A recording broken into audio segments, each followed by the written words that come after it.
I'm just finishing up an oil change. And while it's in the air, I'm thinking I might change this guy out, because it's pretty banged up. But I'm thinking it maybe's broken the little clips on there. Guess I'll have to get underneath and try and see. Under the car you can see this thing's been zip tied and it's broken. That guy's pretty well broken too. It's flopping around in there.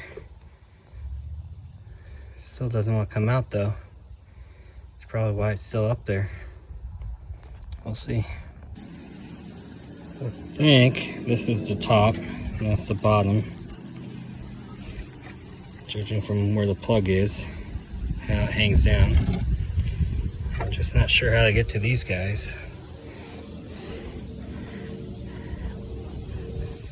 It's a little hard to see.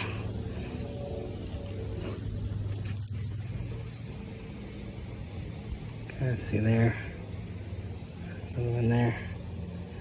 Let's give it a try. So I undid that clip.